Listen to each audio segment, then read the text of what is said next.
వచ్చేసిన అందరికి ఈ రోజు మన బోడ కిషన్ నాయక్ గారిని ఎందుకు గెలిపించుకోవాలి అని ఒక క్వశ్చన్ చేస్తున్నా. ఒకటి ఓటు వేయొద్దు కిషన్ నాయక్ కొంతమంది చెప్తున్నారు, వాళ్ళకి క్వశ్చన్ అడుగుతున్నాను. ఫస్ట్ ఆఫ్ ఆల్ ఎందుకు అంటే ఇంతకుముందు ఉన్న సర్పంచ్ ఏం చేసిండని ఒక్కొక్క ఆన్సర్ చెప్పండి ఫస్ట్ మాకు. ఆ ఆన్సర్ చెప్పిన తర్వాత నా ఇంటికి వచ్చి అయ్యా మాకు ఓటు వేయండి అని అడిగే ధైర్యం మనకు ఉండాలి ఫస్ట్. అదే బోడ కిషన్ నాయక్ గారికి ఎందుకు ఓటు వేస్తాం మేము అనేది నేను చెప్తున్నా. ఒక యువకునిగా, ఓ గ్రామ కామన్ మ్యాన్ గా ఈరోజు నా చిన్నతనం నుంచి ఈ రోజు గారికి చెప్తున్నా, నేను ఒక మంచి నాయకుని చూసిందంటే ఒక గుండెంగలకు బోడ కిషన్ నాయక్ గారినే.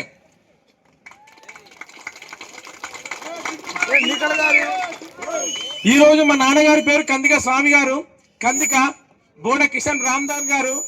మేము అందరం ఒక ఇంటి అన్నదమ్ములా కలిసి ఉన్నాం. దానికి అర్థం ఏంటంటే కుల మత తేడా లేని ఒక రాజకీయం ఇది. అదొక్కటి మనం గమనించి ఈ రోజు మనం ముందుకు అడిగేయాలి. కిషన్ నాయక్ గారు గెలవాలి అంటే ఈరోజు నేను చెప్తున్నా, గ్రామ పంచాయతీ అనేది మన అందరిది. ఈ రోజు ఈ కేసీఆర్ హయాంలో కట్టించిన ఘనత మాత్రం బోడ కిషన్ నాయక్ గారిది, చీకటి శ్రీనివాస్ గారిది. అది నేను ఒక ధైర్యంగా చెప్తున్నా.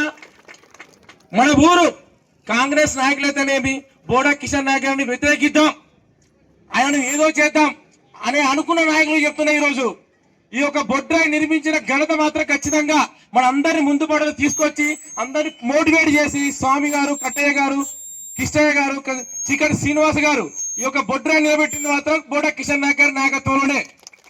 ఇది ఒక ప్రతి ఒక్కరు గమనించాలి. ఏదో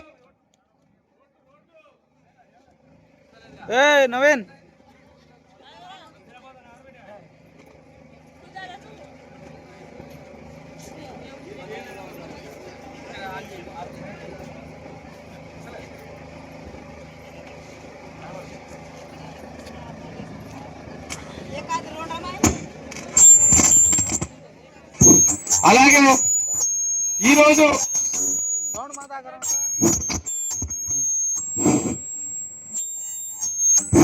అలాగే ఈరోజు అయితే సస్పెండ్ చేసిన వాళ్ళు అడుగుతున్న క్వశ్చన్ మీ అందరికి ఊరందరూ అడుగుతున్నా.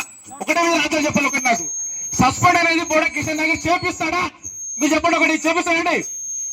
మరి ఎవరు చేసేళ్ళు? ప్రభుత్వం నుంచి కలెక్టర్ గారు అవినీతి జరిగిందా జరగలేదా అనే దాని దృష్ట్యా ఆయన సస్పెండ్ చేసిండు. అంతేగాని సస్పెండ్ చేపించి ఆయన తెలిసిన వాళ్ళని సర్పంచ్ గా పెట్టుకొని ఈ యొక్క అభివృద్ధి జరిగిందనేది కరెక్ట్ కాదు. ఈ రోజు చెప్తున్నా, ఖచ్చితంగా మన రైతు భవన్ కట్టించింది ఎవరండి? రైతు భవన్ కట్టించింది ఎవరండి? శ్మశాన వాడి కట్టించింది ఎవరండి? మన లైట్లు పెట్టించింది ఎవరండి? ఇంతకుముందు ప్రతి ఒక్క పండుగ ధైర్యంగా అందరం అన్నదమ్ములుగా కలిసిమెలిసి చేసుకున్నప్పుడు ఎవరైనా జరిగింది. ఉమ్మడి గుండెంగల ఉన్నప్పుడు ప్రతి ఒక్క తండకు రోడ్డు నిలిపించింది ఎవరు?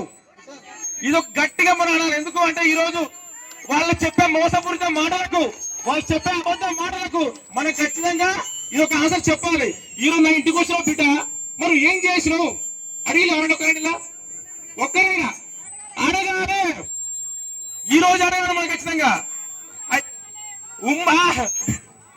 మన ముందు వస్తలేడు గుండెంగా సర్పంచ్ అయిన తర్వాత ఏం చేసిండో కుసరిద్దాం.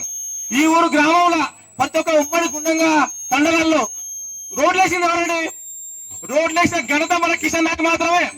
ప్రతి ఒక్క తండాలలో అనుబంధంగా అన్నదమ్ములుగా కలిసిమెలిసి ఉందామన్న ఆలోచన ఎవరండి? బోడ కిషన్ నాయక్ గారిదే. ఈ రోజు ఒకరు అడుగుతున్నా, ఈ రాజకీయ నాయకులు అడుగుతున్నా, ఏమంటారంటే కిషన్ నాయక్ ఏమైంది ఏమున్నదని. ఆయనకు లేదా? ఏం లేదు ఆయనకి ఇండియా ఏం లేదా? తిరునాకల ఇడికి వచ్చిండా? ఈ రోజు నాయకులు చేసే కథ ఏంటిదంటే వాళ్ళకి ఏం లేక ఈ రోజు ఈ జనాల మీద పడి ఆయన మీద ఒక నిందేసి నేను గెలవాలి. ఒకప్పుడు కాలు మొక్కిండు, ఇప్పుడు మళ్ళా కాలు మొక్తాడు. దయచేసి అర్థం చేసుకోండి. మనం ఒకటే చెప్తున్నా, నేను ఈ రోజు బోడ కిషన్ నాయక్ గారు ఒక పెద్ద మనిషి మన ఊర్లో ఉంటే మన గ్రామం అభివృద్ధి జరుగుద్ది. మళ్ళీ ఇంకోటి ఈ రోజు సభ ముఖ్యంగా కిషన్ బాబు గారిని ఒకటి అడుగుతున్నా నేను, అంటే ఫ్యూచర్ లో మాకు ఏం చేయాలి అడుగుతున్నా. ఎందుకు అడుగుతున్నా అంటే ఈ రోజు గ్రామం మొత్తం మీద ఒక డౌట్ ఉంది. ఏంటంటే ఏం చేస్తాడు ఆయన వచ్చి ఏం చేస్తాడు అనేది ఒకటే అడుగుతున్నా. నేను ఈ రోజు గుండెంగ గ్రామంలో అందరి ఉమ్మడి గుండెంగలో ఉన్నప్పుడే ఎలా ఉందో ఈ రోజు కూడా ప్రతి ఒక్క తండాకు వీధి లైట్లు కంపల్సరీ ఉండాలి. మేము అడిగినా అడగకపోయినా ఒకరు ఒక లీటర్ పట్టుకోండి, అయ్యా మాకు ఈ లైట్లు లేవని క్వశ్చన్ రాకూడదు. ఫస్ట్ ఆఫ్ ఆల్ ఒకటి. రెండోది, మనకు ఇలాగే మీరు ఇంతమంది ముందుబడి దుర్గమ్మ గుడి కట్టిల్లు, అది అందరికీ తెలుసు.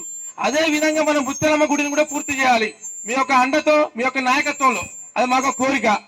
రెండోది, మూడోది, మాకు బతుకమ్మ ఆడదామంటే కొంచెం చెరువు కట్టకడ కొంచెం ఇబ్బంది అవుతుంది. ఒక 3 ఫీట్ల రోడ్డు అయినా పర్లేదు, మీ యొక్క నాయకత్వంలో ఒక చిన్న రోడ్డు ఏర్పాటు చేయాలని మాకు కోరుకున్నదండి. ఇది ఒక్కటి మీరు పూర్తి చేయాలని కోరుతున్నాం. అలాగే గుండెగ గ్రామంలో ఒక్కడే ఆలోచించండి, జనాలందరూ, ప్రజలందరూ కూడా ఆలోచించాలి. ఎవరో ఒకరు మన ఇంటికి వచ్చి ఏదో ఒకటి చెప్తానే ఉంటారు. ఒక 100 మాటలు చెప్తానండి. ఆ 100 మాట క్వశ్చన్ ఒక్కటే, అయ్యా మీ నాయకుడు ఏం చేసి ఉండు అనే క్వశ్చన్ మాత్రం వేయాలి.